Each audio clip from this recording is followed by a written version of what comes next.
Yeah, so now we are in the second session of this 12th Special Steels Convention, which is a panel discussion, and the subject of the panel discussion is future of special steels in the country, in India. Of course, when I say future, it covers a lot of things. It covers the market, it covers the technological trends, it also covers the new trends like microlet steel or making maybe green steel making. So all these things we will discuss. And again, we have got very eminent and very experienced people in this session. I would welcome Mr. Udayan Pathak. Udayan Pathak has spent long innings with Tata Motors and now he is chairman of ASM International Pune chapter and again connected with the industry with a lot of initiatives from the chapter and from his own side. I would again welcome Mr. Alok Vashishth from Kalyani Steels. He is heading the marketing in Kalyani. Kalyani, as we know, we would like to hear from Mr. Alok regarding their initiatives about the green steel making. So, which they have recently launched. And we also have Mr. Rajkamal Srivastava. Rajkamal Srivastava again is a very veteran in special steels marketing, and now he is president of Jaiswal Nico Industries Limited. So welcome, Mr. Rajkamal, and all these three people. Thank you. All these three people we will discuss the present and the future of alloy steels or special steels in the country. I first of all I would like to have initial reactions from three of you, starting with Mr. Udayan Pathak. What do you have to say about the industry, and especially why I am asking Udayan Pathak, because Udayan Pathak in a way represents the user sector of special steel.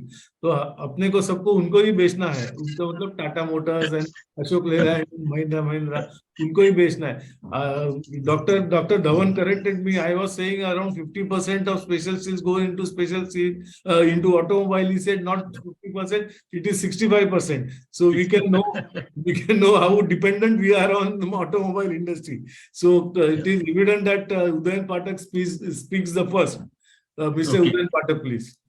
Yeah, thank you, Mr. Sandekar, for such a nice introduction, and probably which made me really feel VIP in this conference. Let me give a kind of little overview and background of the automotive industry today, in today's context. Today, automotive industry is going through a lot of flux. And through this flux, we are getting a lot of diversified pointers. That is very important, because earlier, when we started this special steel conferences about 12 years back or 13 years back, I guess. So that time the picture was very clear as to in what direction automotive industry wants to go. But today we are getting a lot of pointers which are diversified. So I would like to just give a few. Few of them are directly or indirectly connected with the regulatory and taxation related kind of thing. We don't really how much of them are true, or what is the validity, and probably what is the time when it will be framed. And there are few pointers which are related to the acceptance by customer. So I will go, I have basketed them in these two baskets, and I will now go in little more details. So if you have recently read the news item, Honorable Minister for MORTH, Mr. Nitin Gadkari, has said that henceforth BS6 onwards, the regulations and compulsion will not be by government. It should come out voluntarily from the automotive industry. See, this is a kind of, this statement is, I will say, two-edged sword.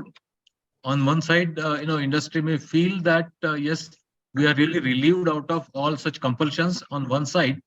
And on the other side, it may push industry to a really, very hard position, because the government of India has committed the emission reduction by 40% by 2030 and net zero by 2070. And this will be contributed even from the automotive industry also. So the today's taxation structure, government is talking about the BS6 norms compulsory. So that's a regulation. Then comes the CAFE norms, which will lead to the penalty. and probably BS6 onwards, government may not put the regulation, but taxation structure on the vehicles, or in terms of both, that is the road tax as well as the manufacturing tax, that is GST, could be totally different, and it could be possibility of green integrated green vehicle tax. It can be either in the form of penalty, that is either heavy taxation, or it can be in the form of incentive for the people who are really meeting those norms to support government to reduce the emission. That could be one of the possibilities. Uh, and in this regard, I think steel industry can really support automotive industry in a big way. Another point that is coming out is EV a really future of the automotive industry, or some alternative options are there? So again, lot of churning is going on this topic, and probably some of you may be knowing that Toyota is now developing the hydrogen engines. I mean, they have announced that they have successfully developed the hydrogen engines. Others companies definitely are working on those direction. Probably because the success is not completely achieved, they are not declaring. But practically all automotive industry, all automotive players, whether they are local or global, they are working on development of hydrogen engines. Yes, there are challenges for hydro engines. Uh, the most important challenge is the extraction of hydrogen, either from water by electrolysis or from the mineral oils, needs significant energy. Obviously, there is a high investment. Raw material cost, particularly platinum and iridium, which is required for the electrolysis, is very high. There is currently no regulation about the hydrogen vehicle. Overall cost will be higher. Hydrogen storage is a still challenge. Then the necessary infrastructure is not available. And of course, as we know, the hydrogen itself is a highly flammable. But I would like to draw the attention of all these, participants about, 60, 70 years back. The discussions at that point when globally there was a migration from EC engine to IC engine, that is external combustion engine to IC engine. Even that point, people felt that instead of coal, wood, etc., which was the traditional fuel at that point of time, the petrol and diesel will be highly flammable. So probably the definition of this highly flammable is really a kind of dynamic. Probably what was thought about 60, 70 years back is being thought once again, that it is highly flammable. The way people found out solutions 70, 80 years back, even the today people will find out solution for handling this highly flammable fuel. Another pointer that is coming out is very clearly, we know the highways like Samruddhi Highway, those are emerging out. Of course, it saves your time, fuel, it gives you convenience, etc. But at the same time, there is a flip side also, that there are a lot of accidents that is happening. Of course, I will not go into the reason why those accidents are happening, because that's a different topic. But definitely, such accidents have diverted people to go for the safe vehicle. Today, there are a lot of vehicles which are having 5-star safety rating as per the Euro NCAP, including various vehicles from Tata Motors, etc. So that is becoming a kind of norm. And of course, when we say the 5-star vehicle, obviously the vehicle is becoming heavy, because it has to make all the arrangements to make sure that in case of accident, the occupants are very, very safe. So the vehicle is being becoming heavy. So once the vehicle becomes heavy, obviously there is a compromise between the fuel efficiency and the weight of the vehicle. Rather, I will say the safety of the vehicle. So people traditionally are now thinking that to go away from fuel efficiency, but focus more on the safety, because jaan hai to jahan hai. So also another challenge, or the another opportunity that is coming out, is the autonomous vehicle, which is being talked of globally. Of course, there are a lot of going back and forth on this front.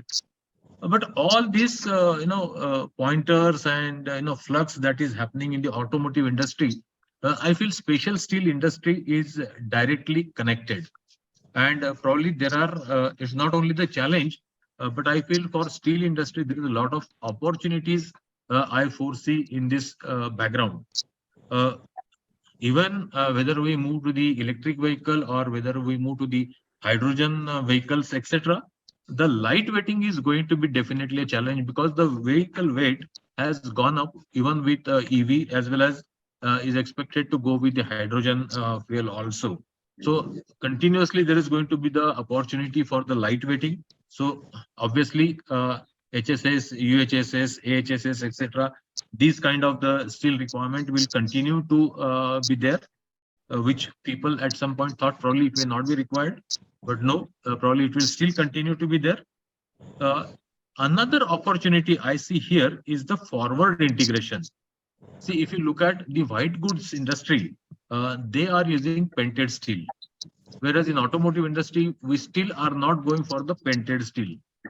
Probably the steel mills and the steel industry has to come forward and develop on their own this painted steel, probably in consultation with the automotive industry, so that it's not only the white goods industry which is using this painted steel, but automotive industry can also use, because it will save a lot of throughput time for automotive industries also. Another point is the today the automotive vehicles are becoming more electronic gadget rather than the mechanical entity, and because there are a lot many ECUs and all that. So in our common man's language, the computers.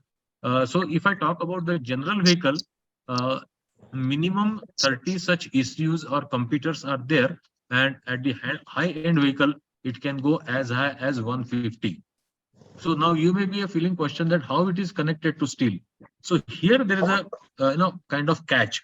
When these electronic control units ECUs are working, at the same time there are a lot of motors. Those are getting incorporated in the vehicle. For example, earlier there used to be only dynamo one.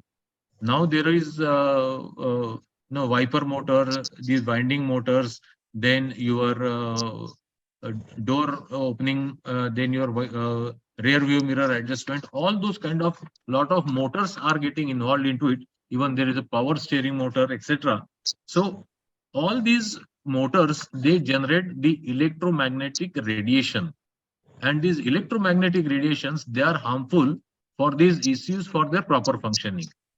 So there are a lot of coatings those are coming up. So my probably the way forward for this forward integration could be on one side these sheets could be painted on the colors and kind of luster, etc., that automotive industry is looking.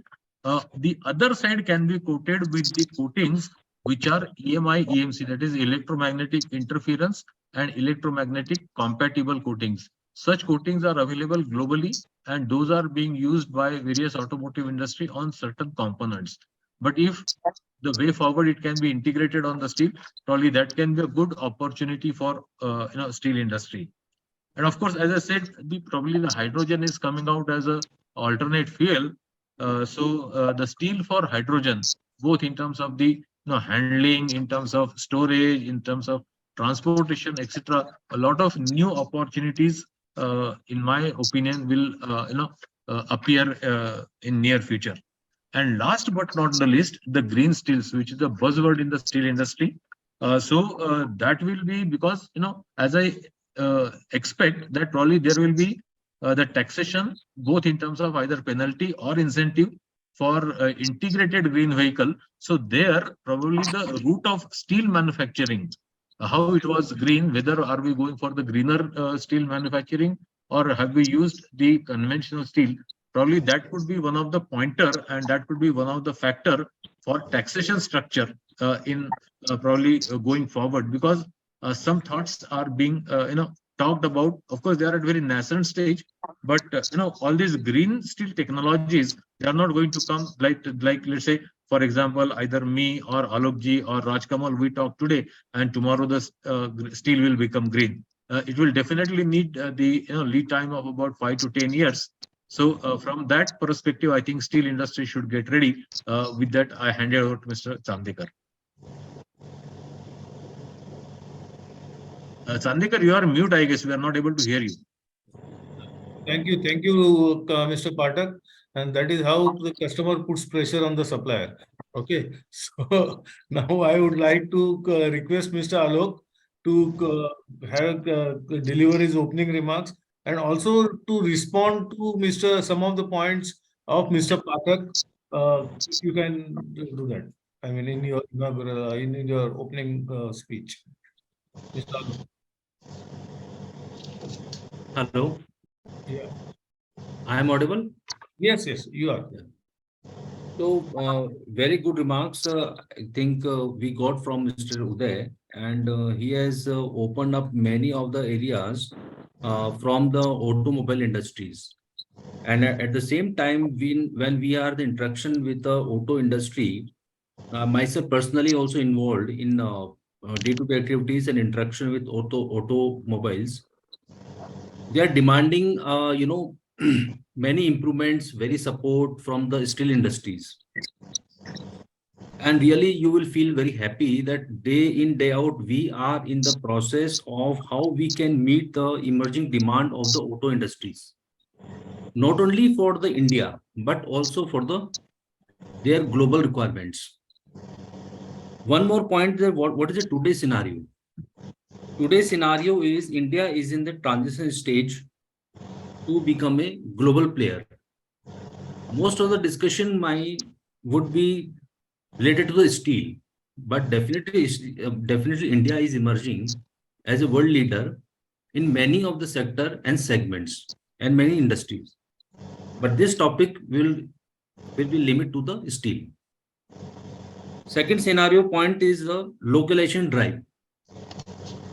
Practically, location drive from the automobile is so intense. I'm repeating this. They want to develop many of their critical components within India, and they are demanding very improvement and high investments and commitments for to make the steel, not only to make the steel, but fit to their requirements. Maybe their technical parameters are very stringent, oxygen level or maybe inclusion level to be very precisely, and delivery commitments, lot size, very specific their parameters in the length and everything. So this location drive is actually moving us towards to be a major uh, player in coming times. Third point of the scenario today is import substitution. There is a push, there is a self push. For example, if you want to improve for the Kalyani or for others, you can say, we are definitely going for the import substitution. There is a two advantage. One is most of the grades other companies are making. Now, what is left out for the growth for us is the import substitution. If most of the grades what the Kalyani is making, or maybe any of the companies are making, and they want to make it grow to some other where the others are not present, then import substitution is the main option available. Second importance of the import substitution is high premium, and will restrict the entry of others in alloy steel. If really make import substitution, then another three to 4 years we will save for for the business. Fourth scenario is the government push, which we already discussed.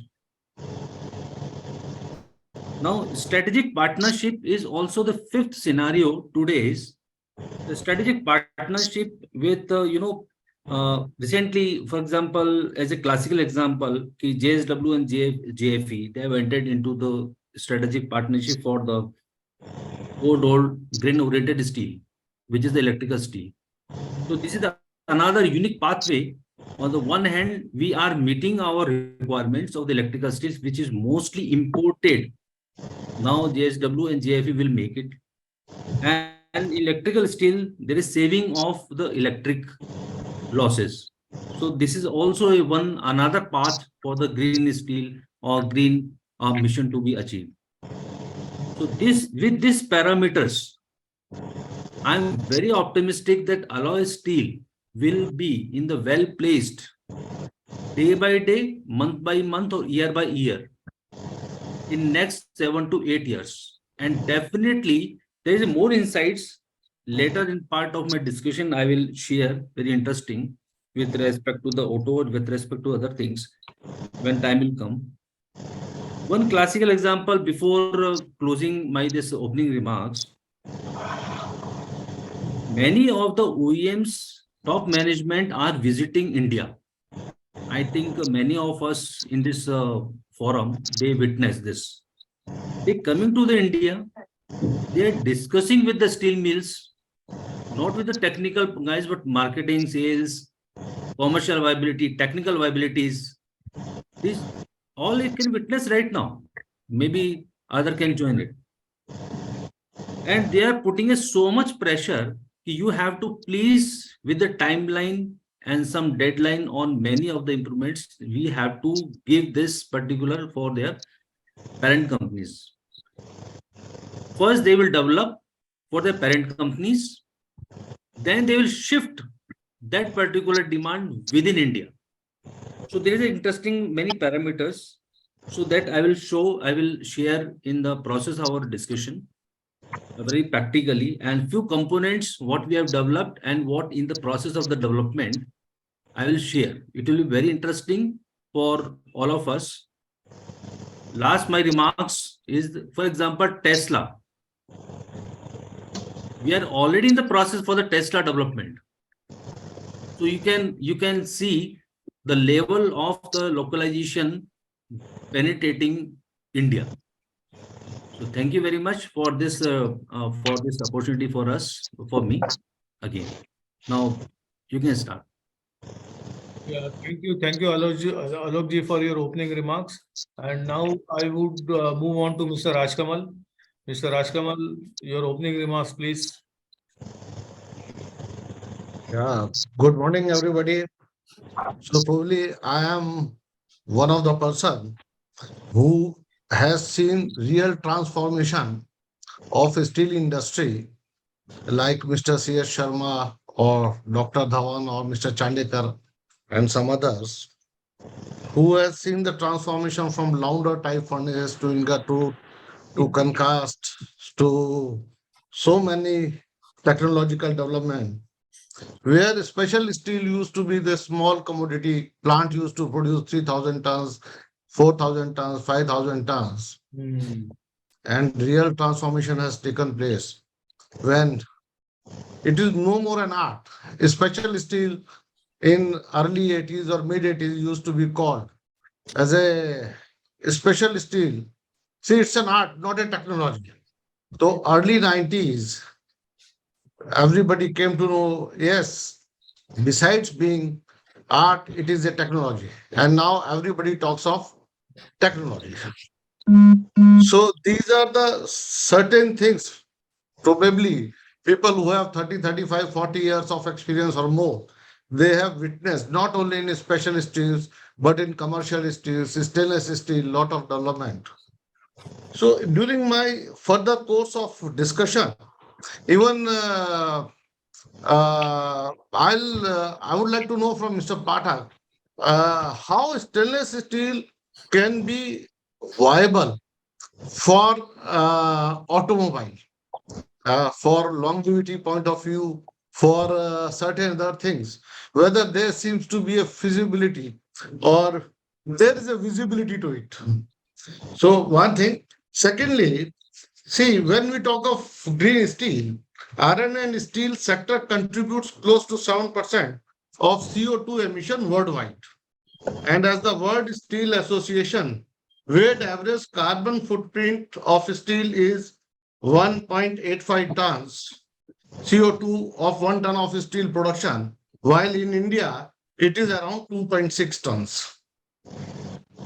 So anyway, regarding with respect to its advantages and disadvantages, be it technological or other things, there's a lot of deliberation. And what I feel, it is more a deliberation than basically what we are implementing implementing, or even the government with the vicinity of near future for 2030 or 2047 and 2070. They have a different vision to it. Then coming to special steels, yes, special steels contributes out of around 120, 125 million ton of production, close to 8% of the quantity production. When it comes to revenue, it works out to be 13 to 14% of the revenue. And as Mr. Dhawan said that 65% is for automobile industry. Yes, automobile, engineering, railways, defense. And then further substituting Mr. Alok Vashishth's statement that there's a lot of development taking place, even in component industry, not only with a vision to consumption in India, but with a vision to export of component. And as per Indian uh, this automobile policy 2026, when it says that Indian steel industry wanted to be among top three, and when we talk of car production of 21-22, when China was 26.08 million vehicle, United States 9.17, Japan 7.85, and India 4.4. When you see from the leader from 4.4 to 26.08 million vehicle, so there's a hell lot of a difference. Similarly, in steel production also, when we talk of China producing probably in a month or probably their 35 days production is our annual production. So the between first and second, the gap is so wide, and probably we have lot of opportunities to ramp up our production. But on one hand, yes, there is going to be this carbon footprint, which would be forcing us to bring lot of technological advancement, etc. On the other hand, there will be pressure on steel production. Similarly, when I was going through the data with respect to our automobile sale, overall, when we saw the passenger vehicle sale for 22-23 with close to 39 lakh vehicle, so it is the highest in last 5-7 years. But in commercial vehicle, 2018-19 was the best year when we sold more than 10 lakh vehicles. Similarly, in three-wheelers, 2018-19 was the best year when we sold more than 7 lakh vehicles, and two-wheelers when it was 2 crore 11 lakh uh, two-wheelers sold in comparison to 1 crore 58 lakhs last year. Now coming to this EV segment. EV segment, I have a little different opinion. For EV, what has happened is our two-wheeler sale.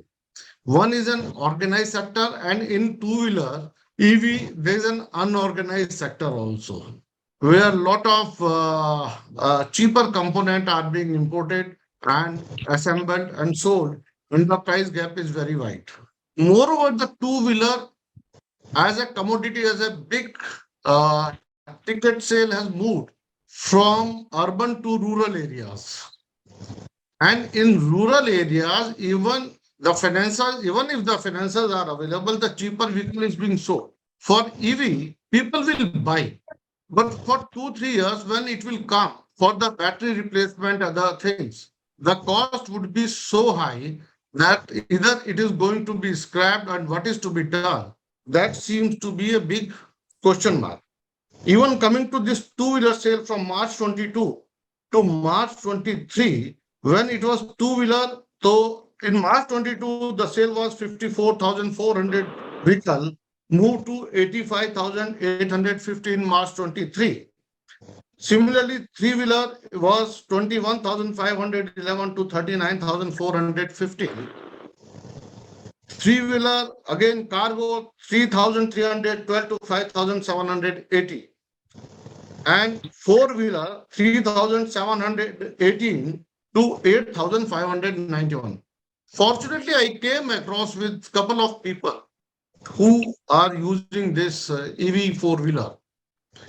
So, frankly speaking, two of them have said, Rajkumar, it is good. We purchased it. We are happy. But this four-wheeler is good as a second vehicle only. It is not good as a first vehicle. Suppose you have to, because of charging, because of distance. And see, when it comes, once you'll be driving it for 3-4 years, and then it will look for a replacement of battery and replacement of so many other electrical parts, the cost will be so prohibitive that you will see, yeah, I think probably I made a mistake by buying this four-wheeler. Only that's what I said, that I really differ when I had gone through to different data with respect to EV, until unless there is a certain positive push from infrastructure stage, from moving from our existing technology to EV technology. Besides, we are seeing a lot of AI playing in four-wheeler segment also. Now already certain vehicles, they have very strong AI. Now EV also introducing lots of AI. Now, Indian government, that Mr. Udayan Pathak also said, that vision to steel with respect to net zero carbon emission by 2070, and with the short term reduction in carbon emission in steel industry through promotion of energy and resource efficiency. Use of renewable energy is the focus basically. And in medium term, as I said, 2030 to 2047, green hydrogen, carbon capture utilization, and storage technology are going to the focus area.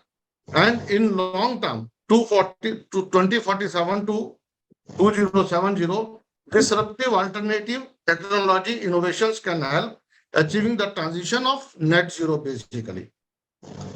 But this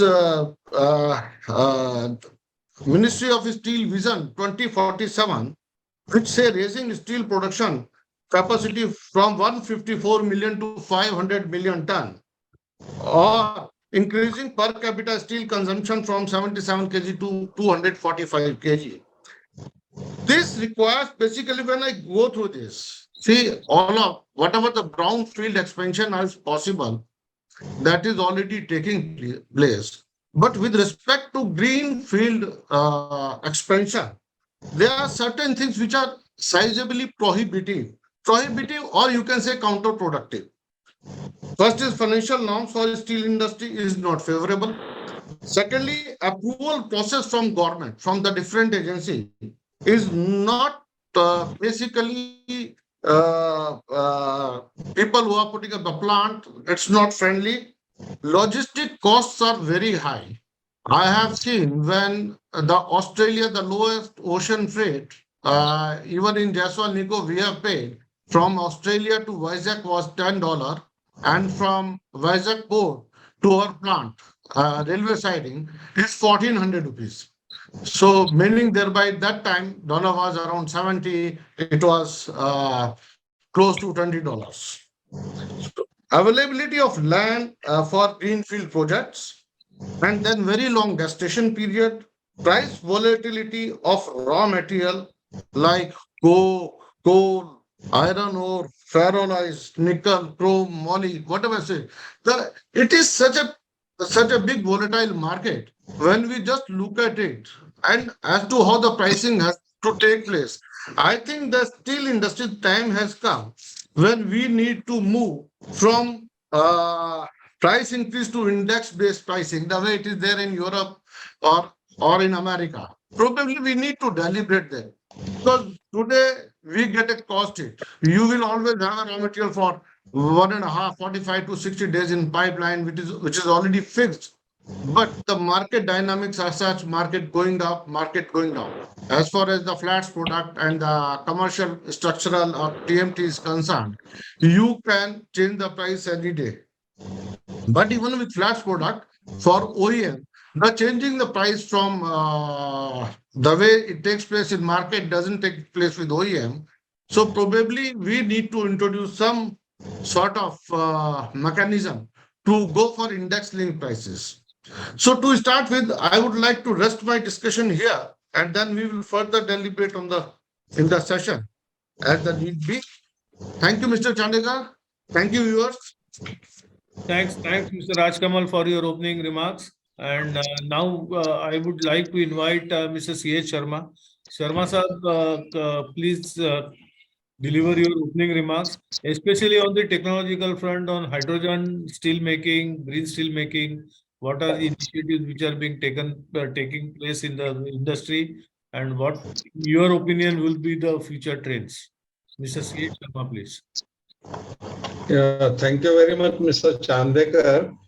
I think all the three panel members have already, gone into a lot of depth of special steel.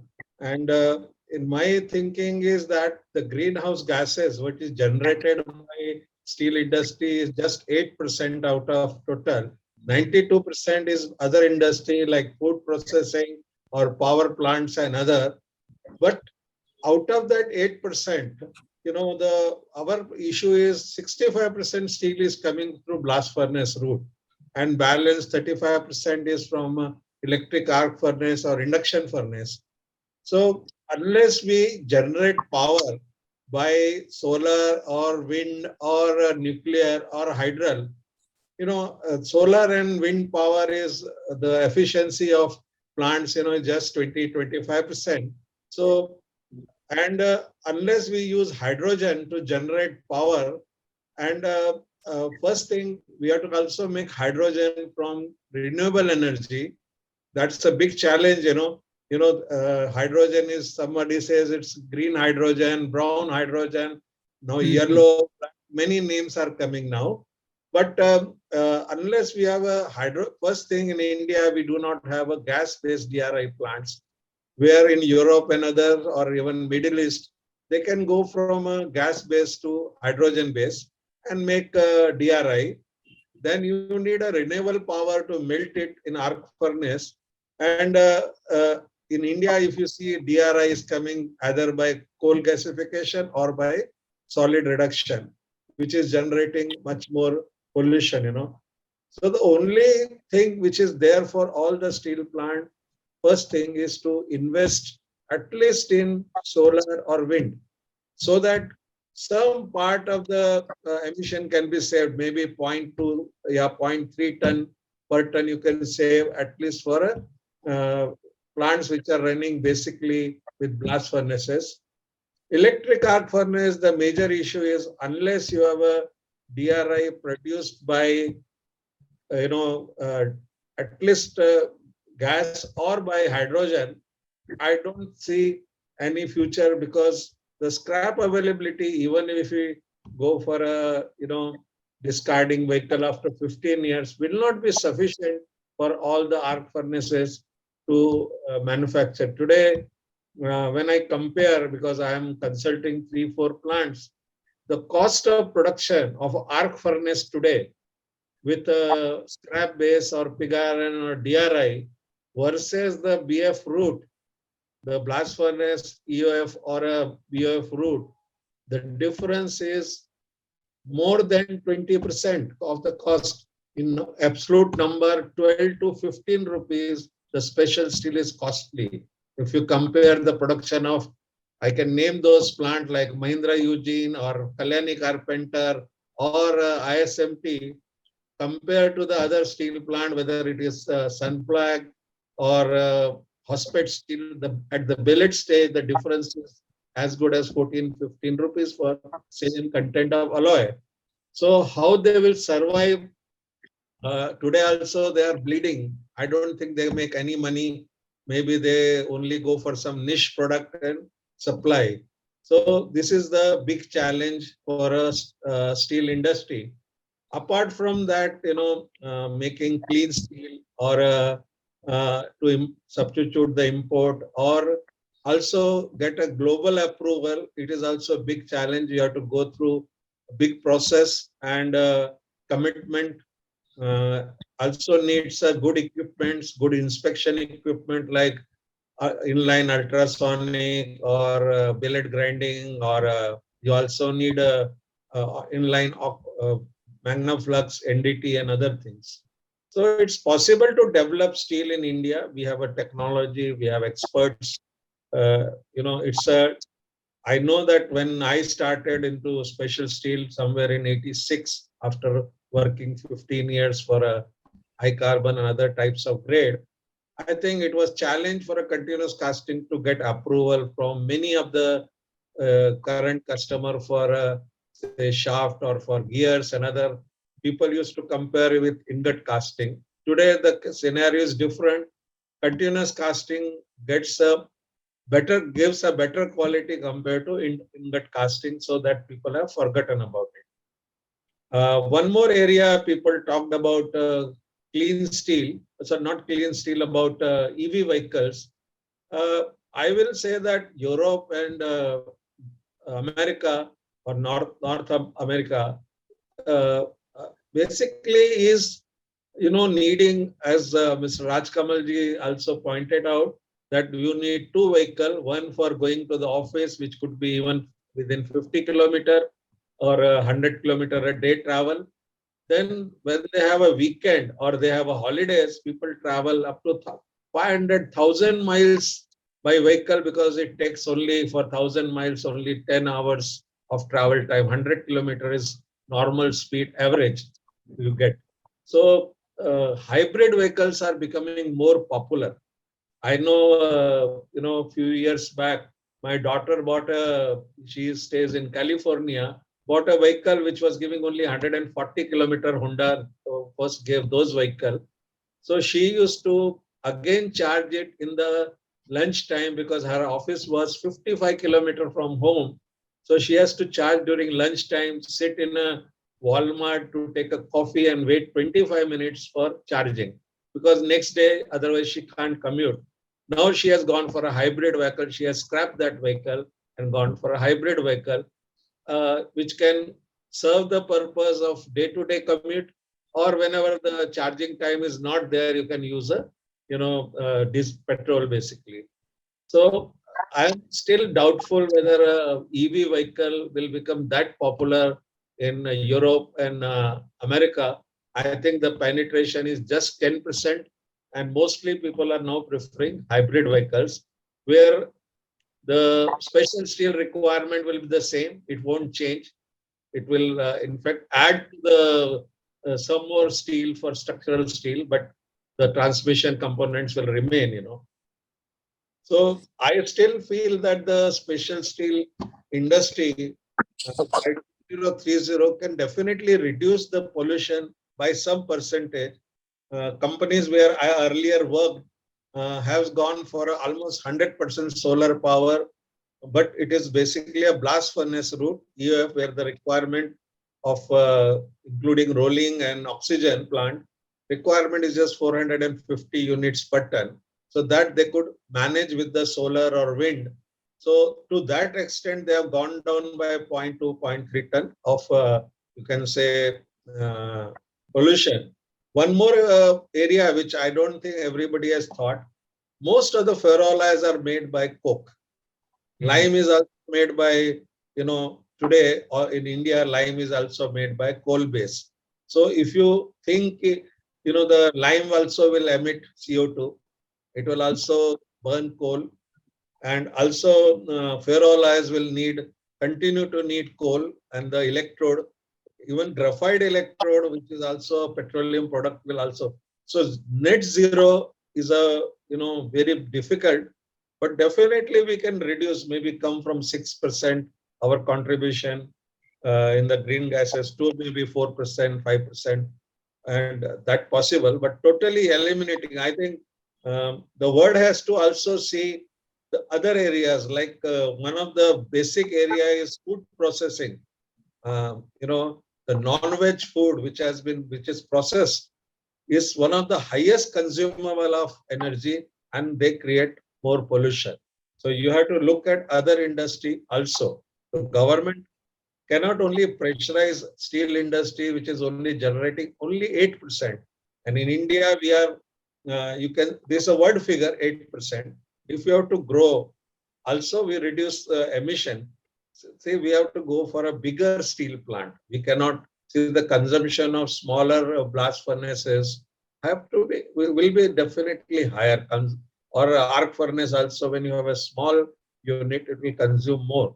So you may have to look at plants like 1 million ton or 1.5 or 2 million ton, not go for 200,000, 300,000 units, which are bound to consume at least 10% more power and 10% more energy.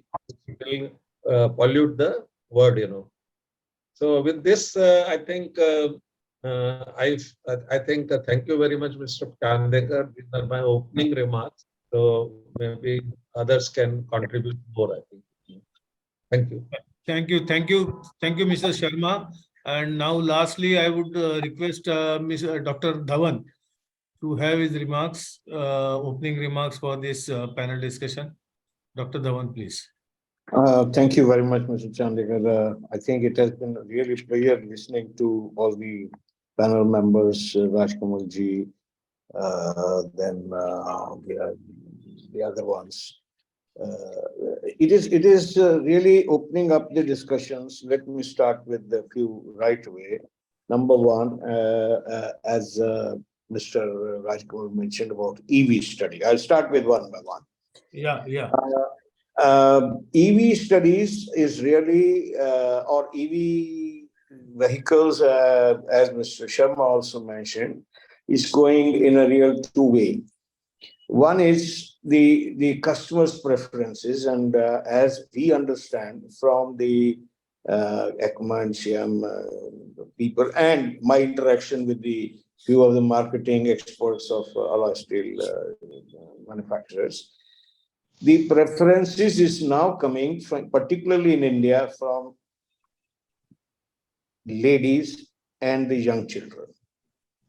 Therefore, this trend will be decided by them in future. And as even today, I got a communication from Mr. Ramesh ji of Jaswal Nico. He sent me a report which says that exclusive EVs are generating more of carbon dioxide than either the hybrid or the conventional. Now, these are the issues which will certainly decide on the, and this studies comes from an IIT Kanpur.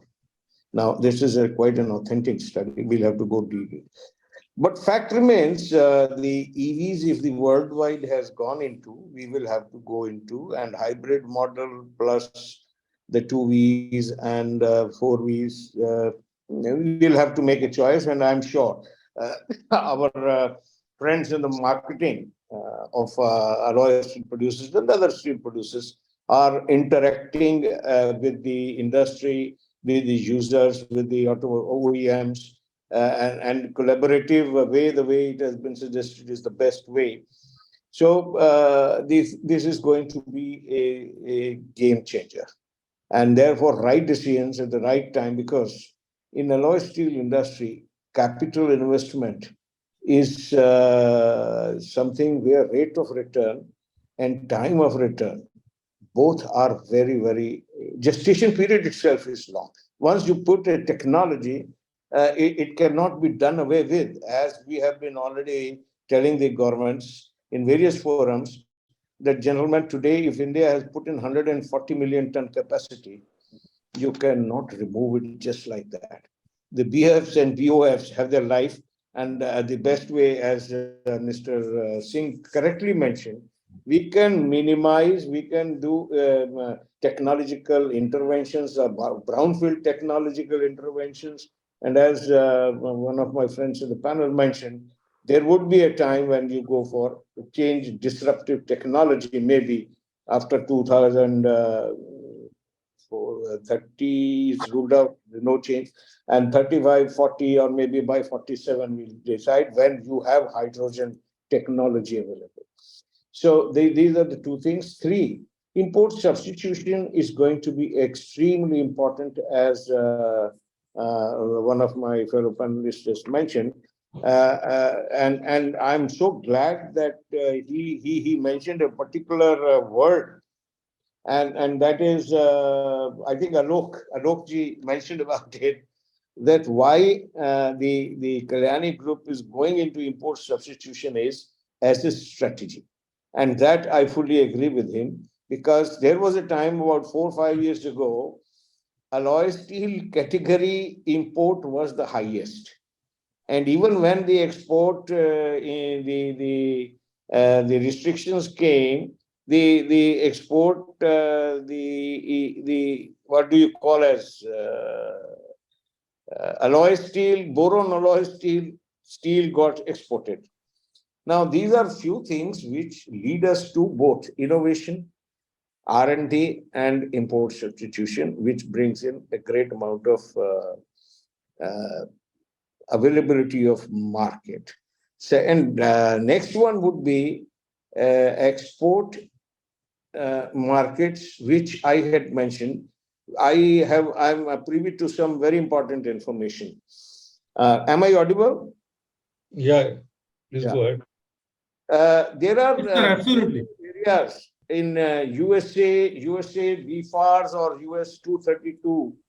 There is some restrictions which does not permit India to export to USA, because of some dispute with China. USA had imposed US 232, and then they came out with exemptions in which what is called as a DFAR scheme. The only few countries have been allowed which can export to USA on the defense equipment.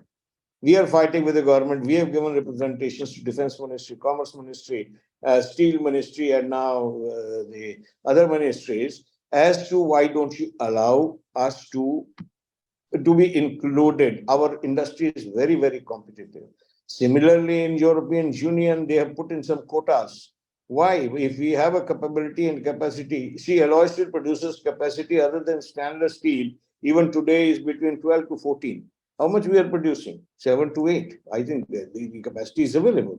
So this has to be gone into, and I here I bring in the tremendous potential capability of Indian alloy steel industry for exports. And though the challenges are definitely there in terms of non-tariff barriers, but there are I am sure even when the export duty was removed, many of our units, by absorbing this the European duty, they continued, because again a very, very important thing which comes is for alloy steel industry. It is very, very cumbersome process for taking approvals from the buyers. And unlike the commodity steel, it takes 5 to 7 years to even establish a channel for supply. That means you become an integral part of the supply chain, and any disruption in that, either because of the regulations or because of the what is called as the trade barriers or duties, if it disrupts, I think we all have to collectively create a strategy, create a platform, and be with the government that the export potential from these alloy steel producers is there. This must be done. Lastly, the component, I mentioned one, I'm very glad one of the panelists mentioned about the component. Two things, sir. I will request Mr. Rajkamalji to do share with me this two-wheeler manufacturers who are in the, what you called as, I was surprised you used the word, unorganized sector. I think this will be an area where we should collectively work out to ensure that we do not allow this market to shift from quality production supplies by our alloy steel producers to either import dominated or cheap quality product to be substituted. This we will, I'm noting it. I'll take more details from you. I request all the people, all our members, and we will work out to see that these things don't happen. This is our duty. Secondly, We are working closely with ECMA, and ECMA is going to come up with one-day seminar, full-day seminar with their component manufacturers and alloy steel producers. And it will be one day, full day. It will be physical meeting in Delhi, perhaps, and the stakeholders together to make sure that for the components are not imported into India for the vehicles. There's a large amount of steel-intensive components, alloy steel components, which are coming into India, and we are not able to do anything. We have to do import substitution there, create an export hub here, or the auto component hub in India, and that will enhance our presence, our production, our capability for both domestic as well as for export. And lastly, I would like to say that PLI scheme, there would be a session during the day when Mr. Gopal Krishnan would be joining. I think during that period, the usage of PLI scheme and the thrust for PLI scheme for alloy steel producers will have to be re-emphasized to him, so that PLI 2, which is likely to come very soon, should include the grades which already are existing, plus where we envisage real good investment. And I think the both participants and the panels are very, very knowledgeable as to what should be included in PLI 2. Thank you very much, Mr. Chandra. Yes, yes. Thank you, Rajkamal. These opening speeches of all these expert people, they have given rise to a lot of questions. So that is the best thing which happens in a panel discussion. So I have few remarks to make. In fact, I do understand that Mr. Sharma said that we are only emitting 8% of the carbon dioxide of the whole from the whole industrial sector. Yes, that is true. And secondly, to add on to that, I would say that if you compare India's emission to some of the developed countries' emission, we are very much on the lower side. And it was, I think, agreed in Paris Convention that the country which emits more has more responsibility in reducing it. So to that extent, our responsibility is also not as to the extent as some of the developed countries. That is number one. Secondly, I think European Union is thinking of putting some export duty, import duty on the steels which have more carbon footprint. So that I think ASPA is fighting on that front, isn't it, Dr. Dhawan? So we have made some representation to you also, and we are fighting on that front. So that on that I would like to have some inputs from Dr. Dhawan later on in this thing. And then I would now move on to again to Mr. Udayan Pathak. Now, Pathak sir, you have heard the side of the suppliers. Now the customer has to speak out. Yes, yes. See, the first point which Rajkamal was asking about, the usage of stainless steel. Yeah.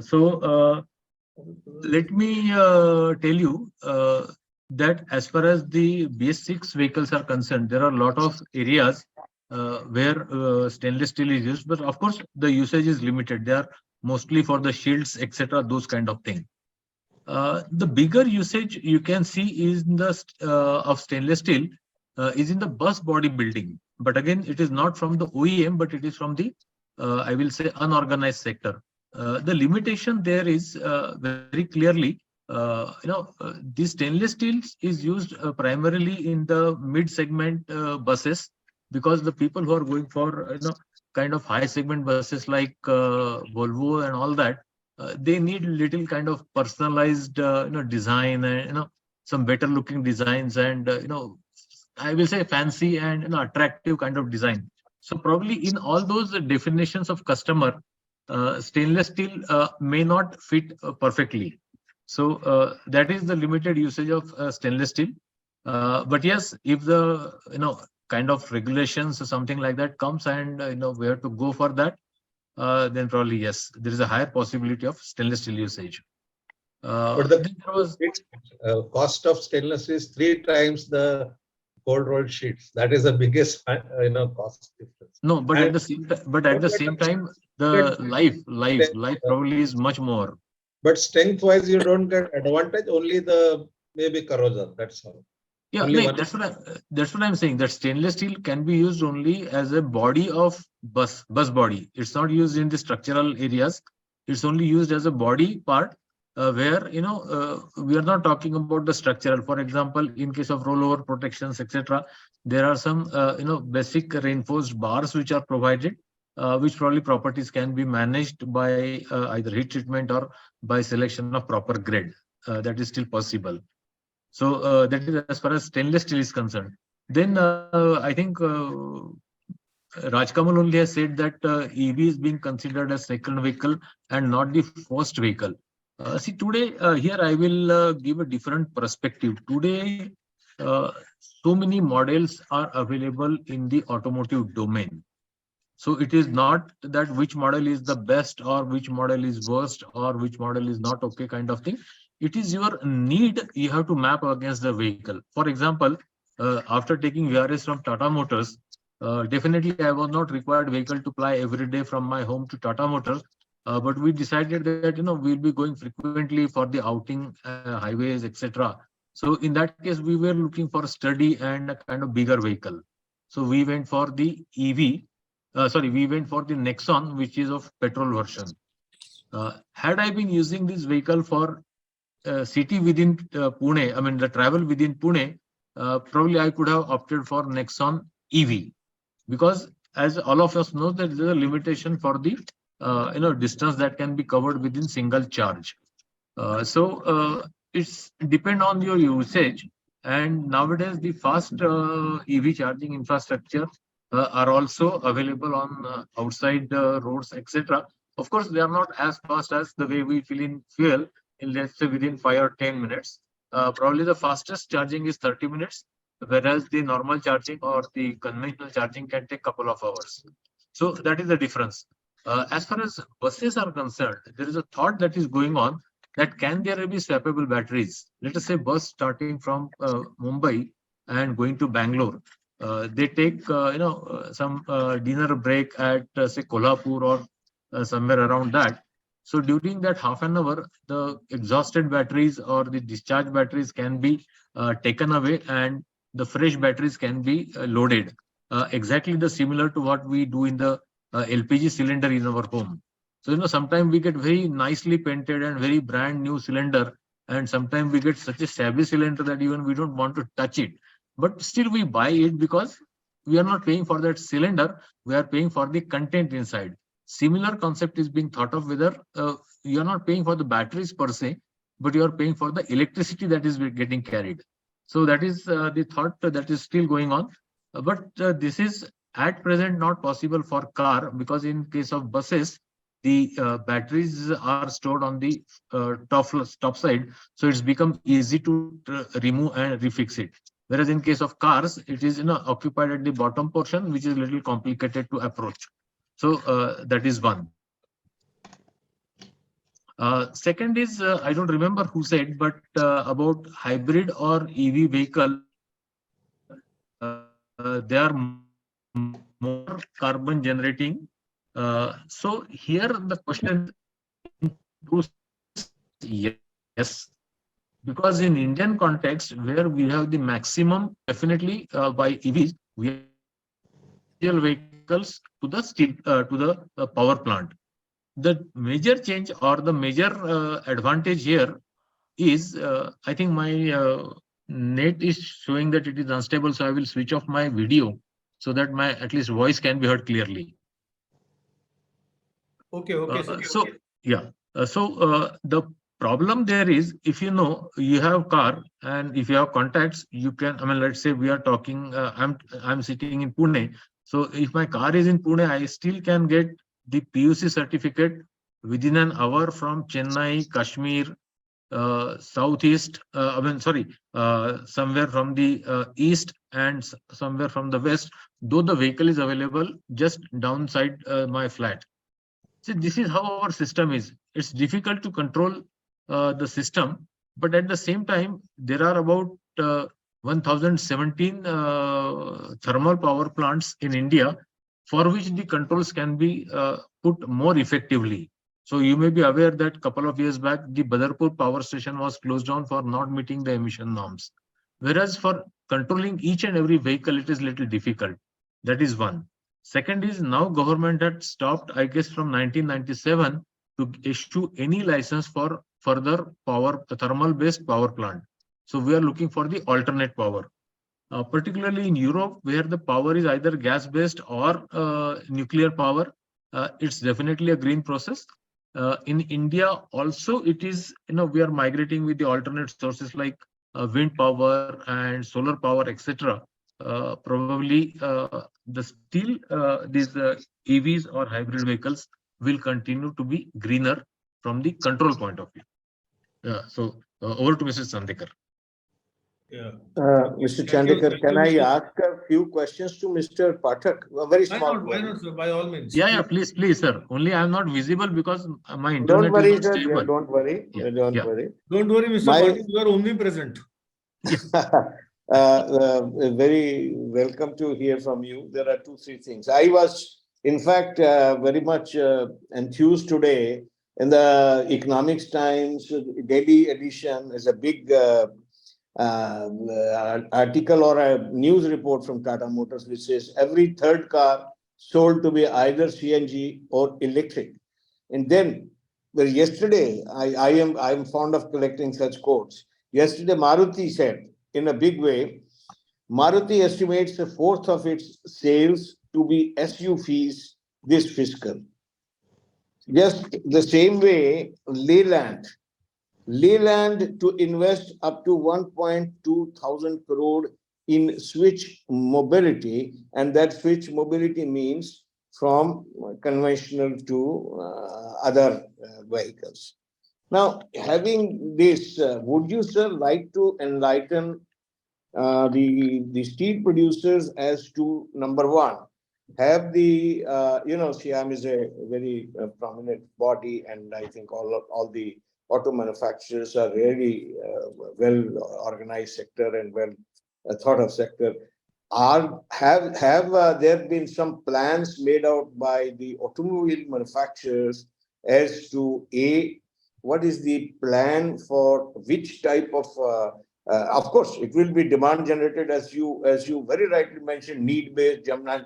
But auto manufacturing also is a very articulated industry where, based on moods of the people, investment come, and therefore my one small question is: have the auto manufacturers, OEM manufacturers, drawn a plan, then immediate, what you call as a short term, medium term, and long term, on various models, or say two-wheeler, three-wheeler, then PVs, and then on the heavy vehicles, like that, commercial vehicles, PVs. So whether there is any plan drawn by the auto manufacturers onto their production in the next 10 to 15 years. We are very glad last year it was a double-digit growth, 10 to 12%. And I think this year also in the similar range, there will be a growth. But these are all short-term. But as you know, alloy steel producers, which are an integral part of your supply chain, would always be looking for, and that is where ISPA had been requesting Siam and both ECPA, that is there any plan drawn by the auto manufacturers within the country for the next 4 or 5 years, next 10, 15 years, or 2030, 2047, or 2070, because auto is a very, very important segment as far as industry is concerned, industry department is concerned, DPI, the kind of IPL which has been announced for the auto sector is unprecedented. It is much, much bigger than even, I think, electronics and others. So therefore, it must be having some plans, and the alloy steel producers would be highly benefited by such plans if they are shared. Thank you. Mr. Pathak. Yes. So very apt question Mr. Dhawan has asked. To answer this question, I will put the perspective in a little different way. See, instead of Siam, it is probably today the government regulations which are driving the manufacturing process. Okay. Given the chance, almost every automobile would have been happy to work with or to continue with BS4. In fact, migration from BS4 to BS6, when it was happening, with the earlier government plans, they declared the date of availability of fees required, etc. Because and looking at the past experience, every automobile people thought that probably the fuel will not be available on time, and we will get an additional breather of about 1 or 2 years. But all the automotive industry in India were taken to a surprise when the fuel was available 6 months in advance than the date that was announced by the government. And then everybody of us had to rush for our basics development, and there was a kind of little challenge to all the automotive industry. So that is one. So it is primarily, it's not SIAM can decide, or of course SIAM and all such bodies like tractor manufacturers associations, etc. They can definitely create a pressure. I will not use word lobby, but using their weight in the government policy decisions, etc. They may insist on government that if really there is a technical issue, and it's a major issue, I will say, but government is now showing that they are serious what they are saying. So by 2030, people are saying that there will be no models, new models, I'm saying, of course, not the existing model, new models, which will be given the permission for non-EV vehicles. So, and if the current government continues and if the situation continues, probably I won't be surprised if government will be stricter to introduce the new policy, that is no new model of EV. That is one.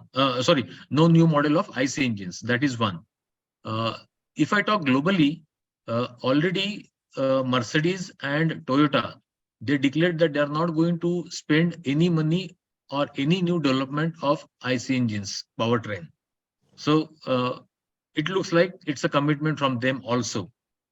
Now, as far as the vehicles are concerned in India, probably the new type regulation, or what we call, when any new model comes on the road, it has to have the permission from the agencies like ARA. So probably new model with IC engines may not be given permission, but the existing models may be allowed to continue for a couple of years. And then in our country, there is a typical scenario, like I guess you are from Delhi, so when the non-CNG vehicles were banned, public vehicles were banned in Delhi, what happened? All those vehicles from NCR region, they went to the another diameter, another radius, another region in the radius of 10-15 kilometers, and all those old vehicles were sold to those people.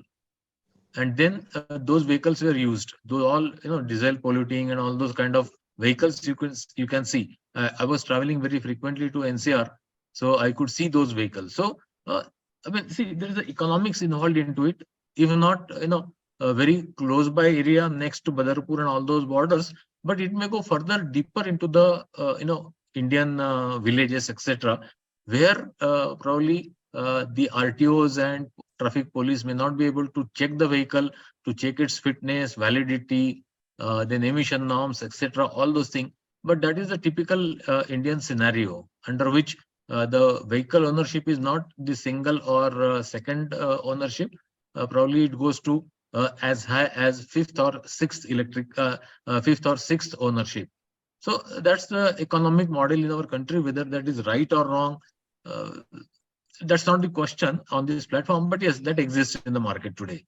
So with all that perspective, I think EV, yes, it seems to be a good option as of now, number one. And number two, as I said, a lot of work is happening globally on the hydrogen fuel. So the challenges also I mentioned in my opening talk. But yes, probably some good technology, if erupt out of this work which is going on, probably we can think of the alternate solution also. So over to you, Mrs. Sandekar. I guess I have answered your queries, Mr. Dhawan. With due apologies, partly yes, partly no, because the road path for capex by the steel industry squarely depends on the demand of its stakeholders, and you are the stakeholder, and therefore, whenever, of course, one good thing which is coming up is yes, the regulator vis-a-vis the automakers would decide also the fate of the age of a vehicle, and you are right that except for 4 cities where the enforcement of this some of the what is called as scrappage policy regulations and other things have come, but the rest of the whole country is available for there was a panic in Delhi that after 10 where do we send this vehicle. Fortunately, some scrappage processing unit has come from Tata's in nearby. So I think the whole process will be an evolving and process, and between the steel producers and automakers, a continuous dialogue. That is what I was trying, interaction to understand each other's requirements, and therefore alloy steel producers will certainly be guided by demand from you, which will be decided by the demand from the dealers and customers. And I think that's going to be more interesting and very interactive as we go along. Thank you very much, sir. Thank you very much. I would like to just add, I would like to add in this another angle, partly maybe. In fact, I was coming to you also, you only, Mr. Alok, so you can give your inputs and continue. Yeah, yeah. So I will just connect myself with the same discussion what we had just right now. Just inside, I'm not scared of the EV. Okay, next maybe the 7-8 years. Again, why I'm repeating again 7 to 8 years? Because all the government push and targets are up to the 2030, 31. Okay, because today EV sale is because of two reasons. One is the environmentally awareness is going on. You know, it is a buzzword across the globe. So because of that, every respective governments are pushing. So now the EV seems to be a solution for the climate neutral or something like. Okay, but actually it is not a climate friendly as a long term is concerned, because we are just shifting the carbon emission in the next maybe the years to come in real sense. Second, EV attraction is total cost of the ownership saving. That is also people are analyzing. So it is very lucrative. For the two-wheeler, the cost of ownership saving, for example, two-wheeler, it is a 43% on an average. Model to model, it may differ. Three-wheeler, the ownership, total cost of ownership I'm talking of lifetime. Three-wheeler, it is 27% saving, buses saving 13%, four-wheeler, we can say the 5% to 7% saving over a period of time. So this is cost of ownership saving in EV. There is a lucrative option available now to us to buy the EV. But at the same time, the absolute growth one hand and the penetration of EV. Today, EV penetration, maybe two-wheeler is a 4 to 5%, in others, PB, it is a 2%, something like. But in next 7-8 years, the penetration will, two-wheeler will be 75%, three-wheeler 90%, and buses 37%. And if you see in CV, LCV may be the 27%, but actual heavy vehicles, it may be the 1% or 0.5% on experimental basis. Will not be too much. So this will be penetration. Overall penetration, if we see, for example, overall penetration, that will be very, very low in next 6 to 7 years versus absolute growth of the automobile industry in 7 to 8 years. Just to explain what I'm telling, a classical example, just taking one point from the Mr. Rajkamal. Now PV in India is 4 4 to 4.5 million, where in China it is 26. There is a huge gap today. In PV, when the present market of including export rate is a 4.5, or otherwise it is in domestic, it is a 3.9 or 44 million. This PV 4.5 million will become 7 million in next to 6 to 7 years. But by that time, this particular PV market with 4.5 to will become a 7 million by 2030, penetration of in PV will be only 15%. So 7 million tons out of if 15% we reduce, so still there is 6.1 million. 6.1 million PV market will be in 2030.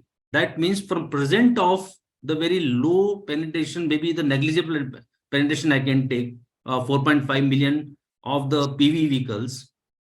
4.5 to 6, still there is a huge requirement will be met by the existing capacities. That means in the real sense, we need alloy steel capacity, what is today unutilized will be utilized. First thing. Second thing, whatever the import substitution and the global requirement from the parent companies, that will be the over and above this.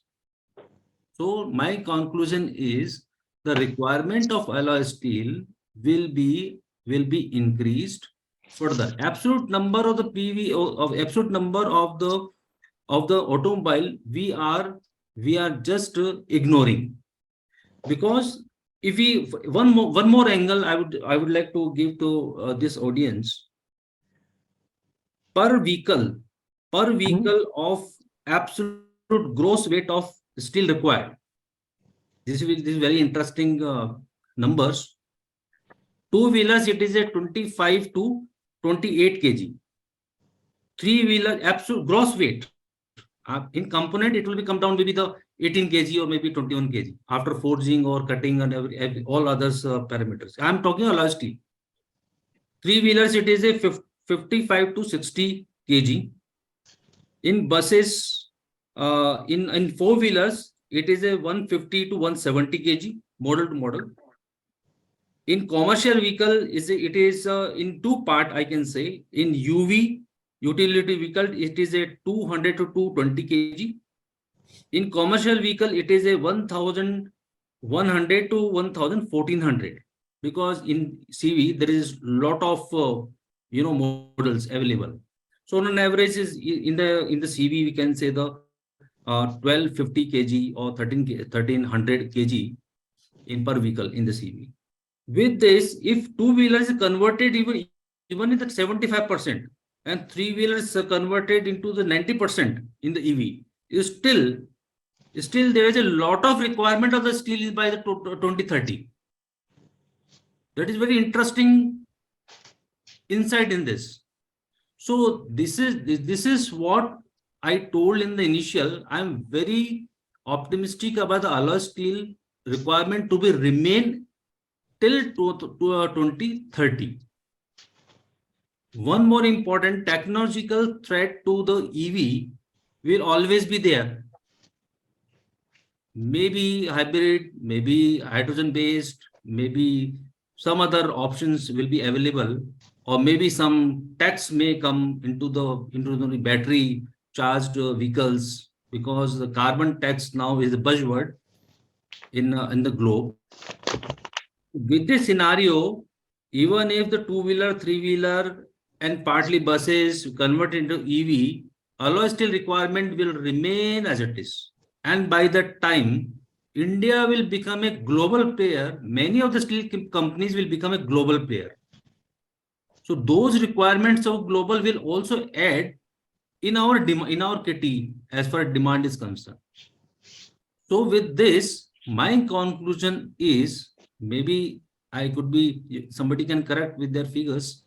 Today, alloy steel installed capacity is 8 million tons, and we now capacity utilization, if I consider out of the 8 million tons, we utilized capacity alloy steel is a 5.5, including wire rod, flats and bars and all sections. Heat treated, not heat treated, everything.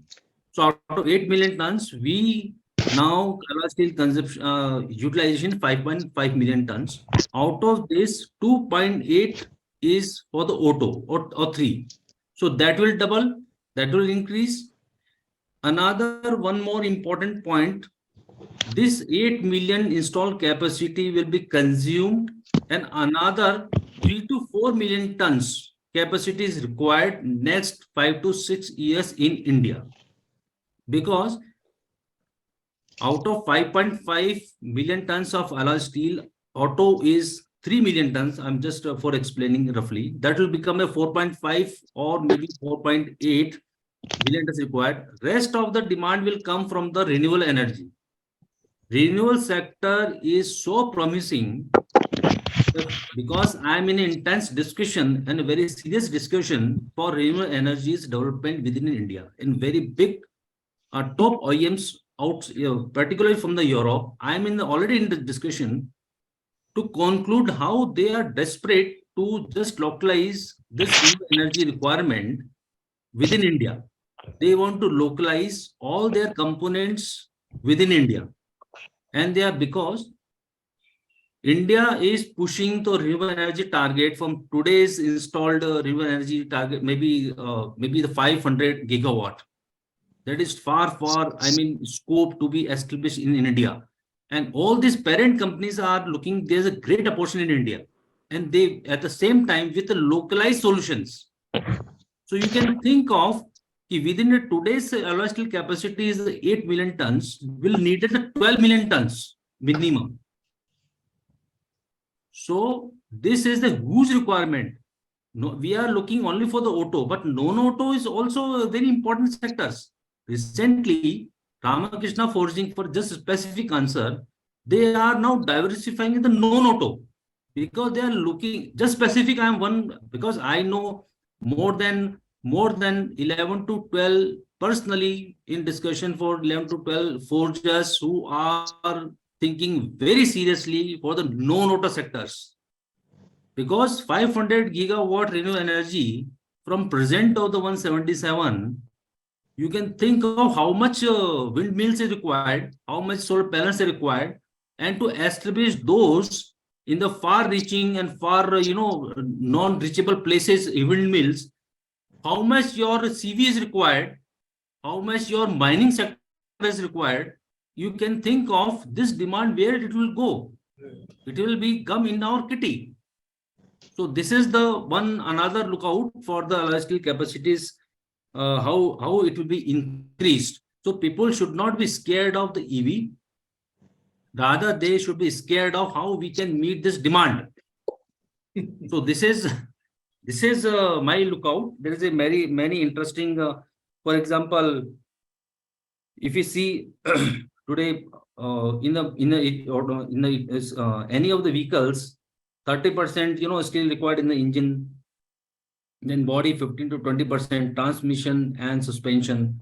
So we can say the engine there may be some tonnage will come down, but definitely other aspects we consider, other sectors we consider alloy steel requirement will be huge. I think I have calculated with my team and need another capacity addition next to 4 to 5 years. This is my lookout in this.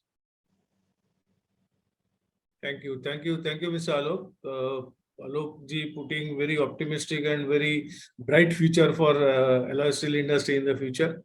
And I would like Rajkamal to respond to it. But before that, I would like to make one or two points that I was speaking to some of my aluminum friends. They were also very bullish that they will snatch. They said that they have snatched away around 10% of business from steel industry in automobile sector in last few years. And even composite people are also very bullish that they will snatch away some business from steel industry. So how do we protect our business, Mr. Rajkamal? Yeah, Is first of all, there not a threat from aluminum and composite to us? no. There is no threat to aluminum and other thing. Reason being, as Alok said, so there is lot of growth which we envisage, even if there will be demand for everybody. Moreover, in my initial communication, I told that lot of component export capacities are building in India. See, for Europe and America, it is by and large considered a polluting industry. And considering all those norms, lot of critical component manufacturing will take place in India. As we are saying, 500 million ton, as Alok is saying that we will move from 8 to 12 million ton. Now, only thing is there will be a demand. There is everything. But for any capacity additions in India, the from approvals, from all greenfield approvals to erectioning to commissioning and to implementation to get approval from OEM, the gestation is so long, which takes for 1 million plant, 1 million ton plant, initial investment of close to 9,000 crore. And by the time you utilize your capacity in 6 to 8 years time, that investment becomes close to 17 or 18,000 crore. When the finance cost is very, very high. Number one. Number two, yes, for all brownfield or all capacity expansion, that is all feasible, which JSW has taken and Kalyani is taking up, and so many other players, including Jaswal Nico. Everybody is in the process of expanding their rings within their existing complex. So my only point is this component export, yes, it will be there, and there is no threat with respect to aluminum coming or any other product. Yeah, however, Why? with Why? respect to Why? reason, the market will increase much more, the players would be coming because the market predictability is much higher, then the alternate uses, alternate component will be there. Coming to this, my EV scooter, which I used word as unorganized. See, even in Delhi, I know couple of products are being sold, electric scooters, which are not from the reputed brand like Bajaj, Honda, Hero, like that. It is from basically they are doing assembling. Yeah, there is a proper registration. Everything is there. But the cost difference is 70,000 from them and 1,60,000 from the organized player. Now, there are certain, either, see, once you look at the, recently we witnessed the big anomaly in coal and coke prices. Though we always used to say, if the coal prices will come down or the coke prices will go up. So there has to have some sort of a balancing. Secondly, my point for this price increase or decrease linked to index as to how the same can be mobilized, probably with Mr. Udayan Pathak or even with my other colleagues like Mr. Dhawan or Mr. Alok, we can deliberate as to how we can bring the formula with OEM for index price linked. So that is how I feel. I think if anything is unanswered, I can again bring that to forum. Yeah, Mr. Dr. Dhawan, anything, any other point you want to make? We are coming to the fag end of this discussion. Yeah, to Mr. Rajkamal, yes, it is a good idea to discuss, but then pricing matters would always be between the OEMs and the suppliers. The associations would be kept away from the pricing discussions and issues. So you're welcome to contact the OEMs directly and then discuss. I think that is will be better. And idea is very good. Second one is your point, which you mentioned about CBAM from European Union. It's a very significant development. CBAM is Carbon Border Adjustment Tax. Now, Yes, it is not. It is called Carbon Border Adjustment Tax. There's nothing called border into it. It is basically a duty.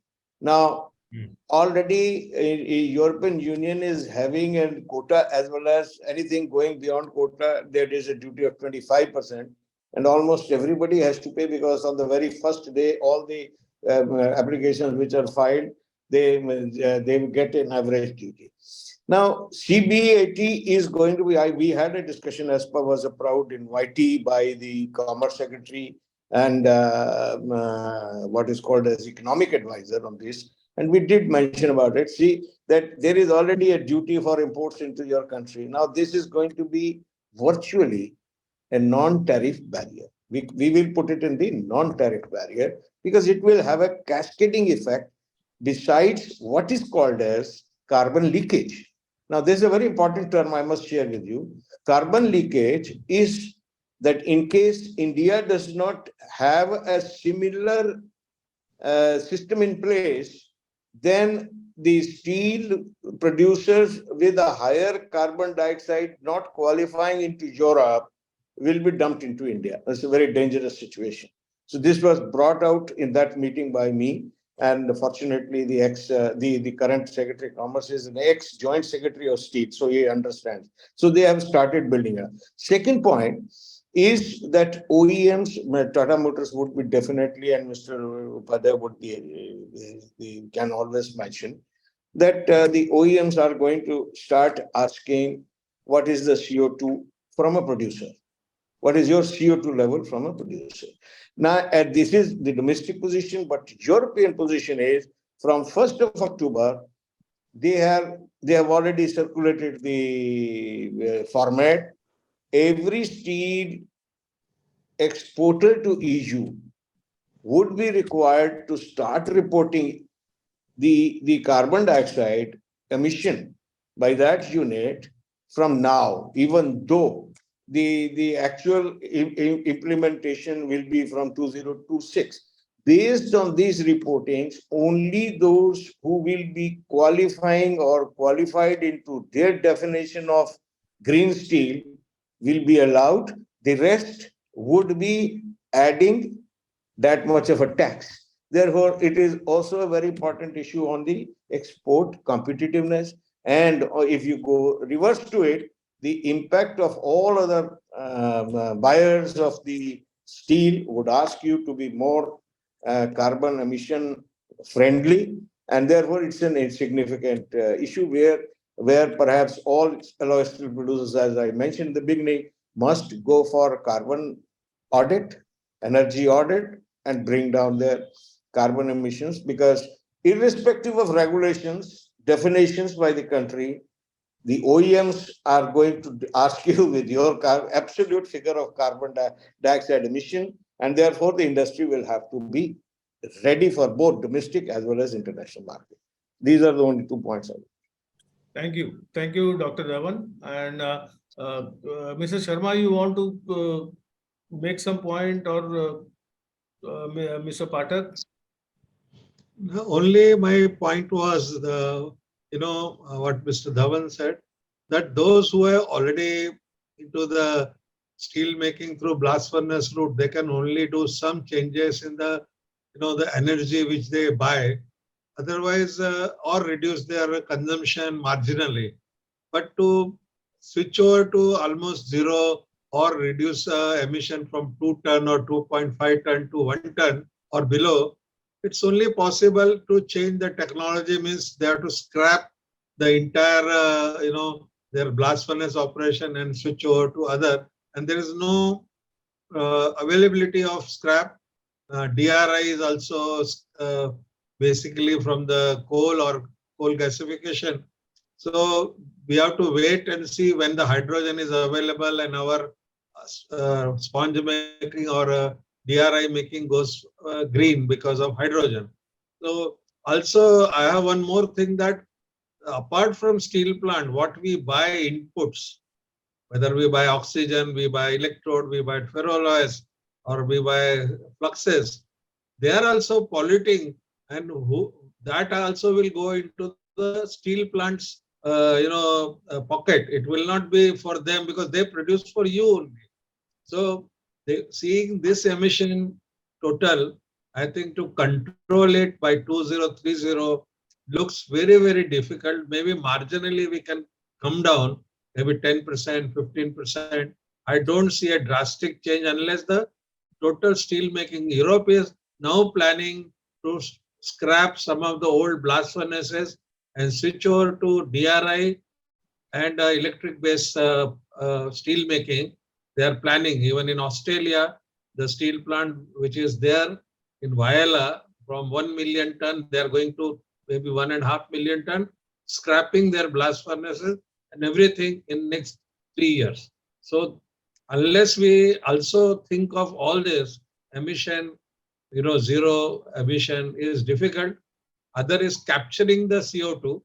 What I heard that the cost of production with the less emission is going to be $100 more minimum per ton. And I don't see this type of cost absorption by the current production or by OEM. Suppose we say that we will charge you 10,000 rupees more per ton. I don't think they will pay. Today also they are bargaining for everything and they want to buy at the lowest cost. So this is my thinking. Yes, sir, just one point. We have given commitment of being carbon neutral as a country by 2070. Yeah, correct. I So know that. we still have a lot of time. So we are not thinking that we will drastically bring down the emission of CO2. So that's Our situation Here, will- here I would like to respond to Mr. Sharma. With your permission, Mr. Chandikar. yeah, please. The BOF route, of course, though this iron ore based production of steel cannot go out of the system, as you rightly said, everything cannot be replaced by scrap. So recyclable scrap availability, etc. We ourselves are importing about 10 million tons. So it cannot be fully, but the definition of green steel will decide a lot of things, which is still not been clear. Scope 1, Scope 2, Scope 3. Now there would be time periods in which Scope 1, if you are coming down or controlling, and then that is leading to a figure, will be called a green steel. Then there could be those who have done Scope 1 and Scope 2 together, maybe subsequent, where you take care of energy. Scope 1 is basically raw material, Scope 2 is energy and other things. If you control these with renewable energy or other energies and bring down, then you are still a green steel. The last stage is when outside your factory, what is not in your control, whatever comes to you from outside the factory, if they do not control, then definitely it brings in the carbon. And lastly, what I say is, yes, there is a lot of time available and all governments are fully involved and talking about it. And let me tell you, at least Indian government will not let its capacity go haywire. It has a very, very high stake. And therefore, steel producers should remain rest assured. But then we will have to get into the requirement of the buyer. If the buyer is going to ask for CO2, low CO2, green steel specifically, there would be a premium attached to it. Let us accept it.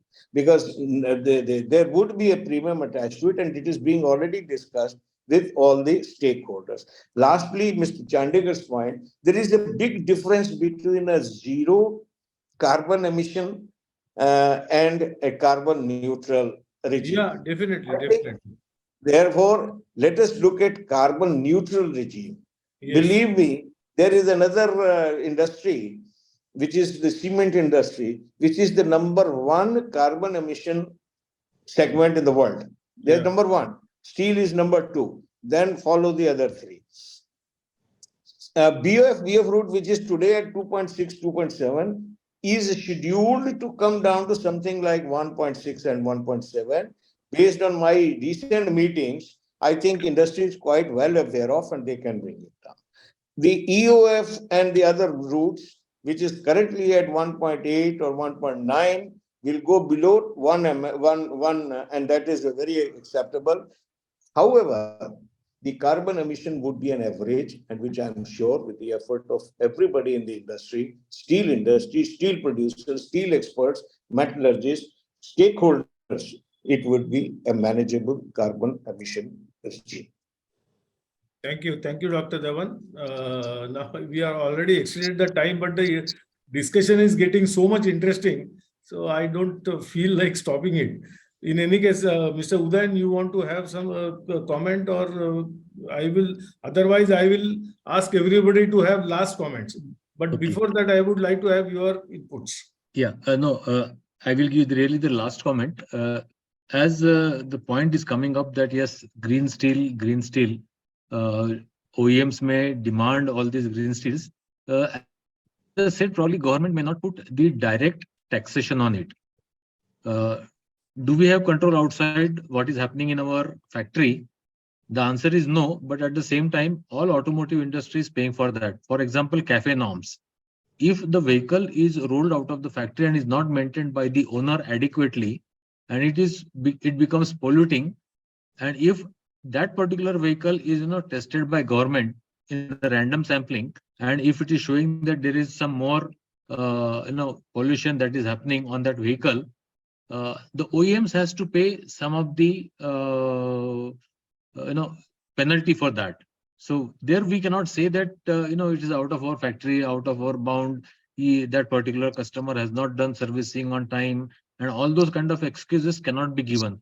So we have to make our system in such foolproof way. So likewise for green steels also probably, and of course for this OEMs are not charging anything extra, because the audience itself would not like to pay more to Tata Motors or any other OEM manufacturer for giving all these kind of features. So same way, the steel industry also have to migrate to the green steel, but within probably maintaining, scaling up the kind of the operations, or making them more efficient operations to save the cost, etc. Or rather, I will say to offset the increased cost, and probably that will be the win-win situation for both as a customer and as a manufacturer. So over to you, Mr. Sandekar. Yeah, thank you, Mr. Udayan. And now I think we will have a last comment from everybody. Maybe starting from Mr. Alok. Yeah, just The subject of our this thing was panel discussion was the future of special steels in the country. So on that line, you can have your last comment, very brief, so that we can end this very, very interesting discussion. so as already I repeated many times that I am very optimistic about the alloy steel requirement, and a few very interesting figures I have shared with all of us. Yeah. So I'm not scared of anything. Only I'm scared of how we can add the capacity with the required capability is the only need of our hours. Okay, and further push from the government. We appreciate that there is a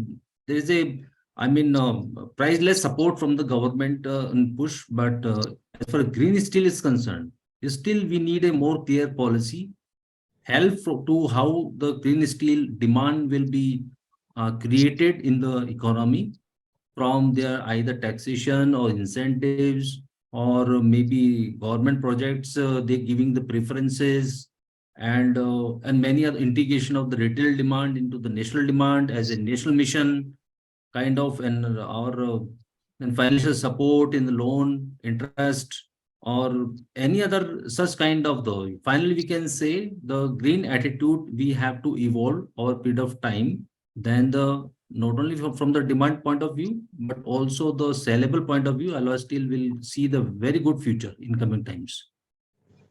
Thank you, Mr. Alok. Now, Rajkamal.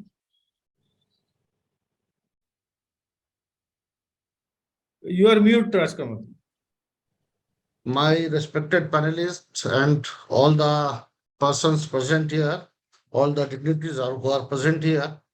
Yes, as far as the demand is concerned, I am very optimistic. The special steels, not only special steels, but overall steel scenario is very progressive in India.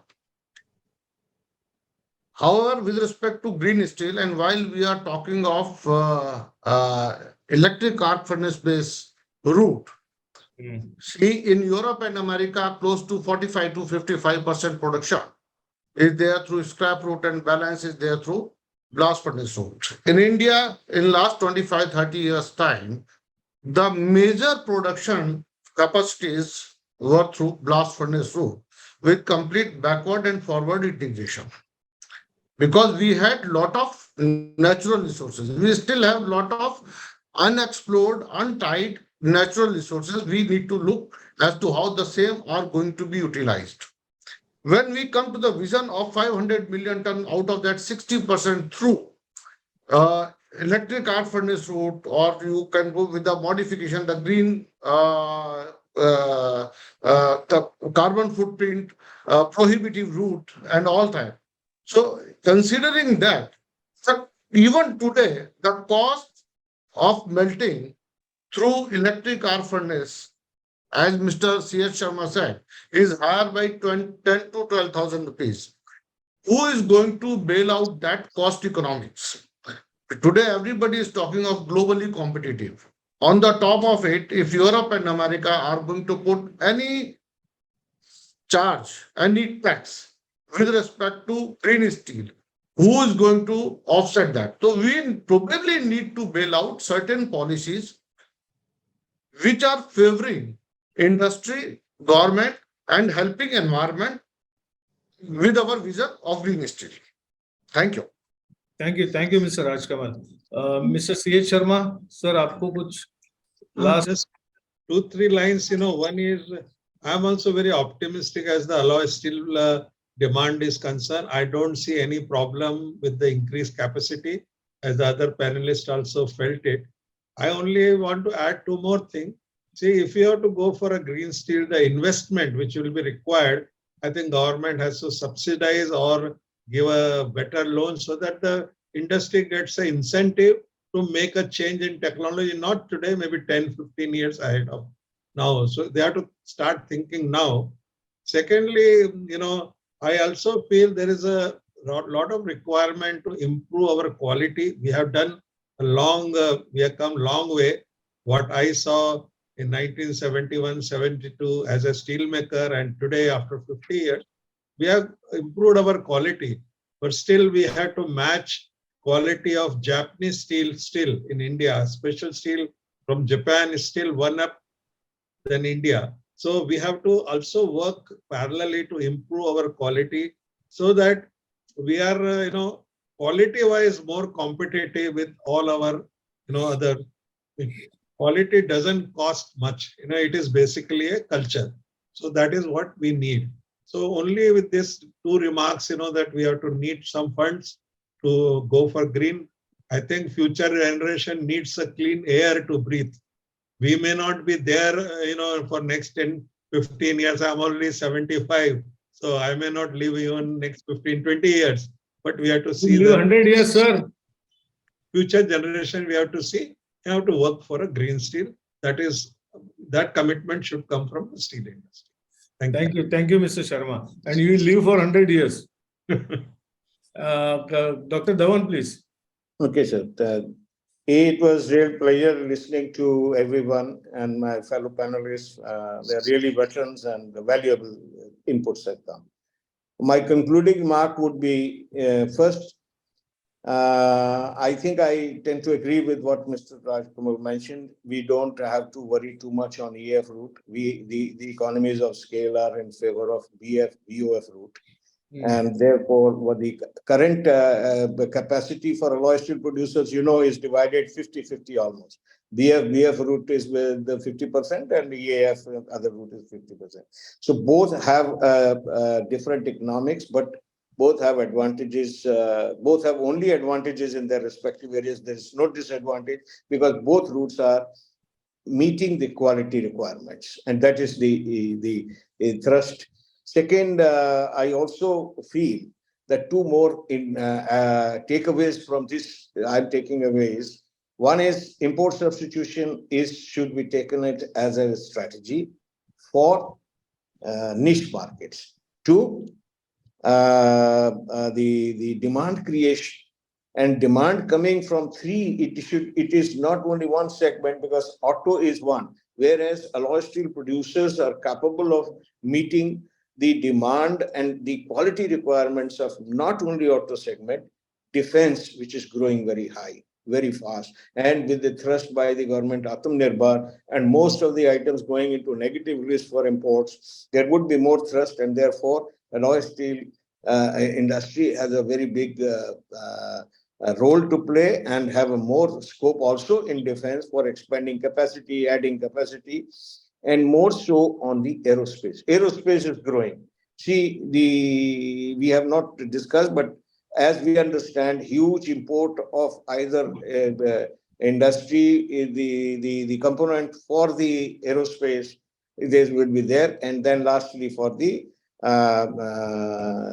other applications which people have mentioned. Stainless steel has been discussed, but then stainless steel in construction segment is catching very fast, particularly on where the anti-corrosive requirements are there. So that is what, in fact, let me tell you, ASPA along with the Sunflag and other groups have been able to get a BIS standard for that particular application.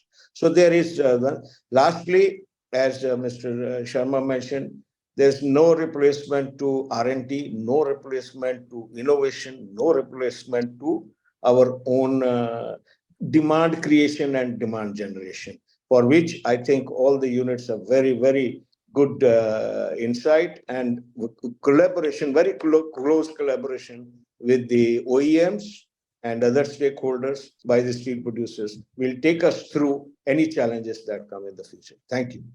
Thank you, Dr. Dhawan. Any last word of caution from you, Mr. Pathak, or should we? I think I have already given the brief. So As a customer, we would like to have your last word. yeah. So again, as I said, very clearly, it's not only the conventional steel making, the steel industry should restrict, whereas they should focus more on the forward integration as and when possible to really get something out of our pocket. I mean, ultimately, it's a chain of pockets. We take it from the pocket of our customer and pass it on to you. So to make that happen more effectively, I think forward integration will be very, very essential. And of course, some of the improvements in the backward integration, like in terms of the usage of hydrogen, etc., that is being talked of. In fact, ASM Pune chapter and IIM Pune chapter has jointly organized a half-day workshop on Monday. I think Mrs. Sandekar has already circulated that brochure to all of you.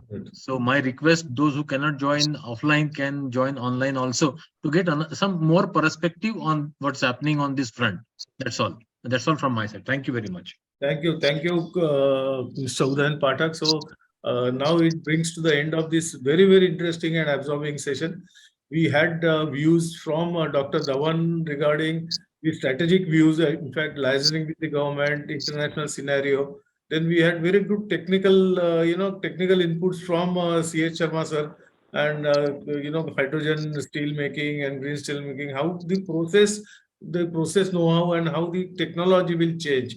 And then we had market experts like Mr. Alok and Mr. Rajkamal. They were absolutely bullish about the future of the special steels industry. So in all, we had, and of course, not to forget Mr. Udayan Pathak, who has been our customer for a lot of years, and now he's having, telling us some words of caution, and also they're giving direction how to grow in the future. So all in all, it was a very, very absorbing discussion. In fact, we started at 11:30 and it is almost now 1:30, 1:20.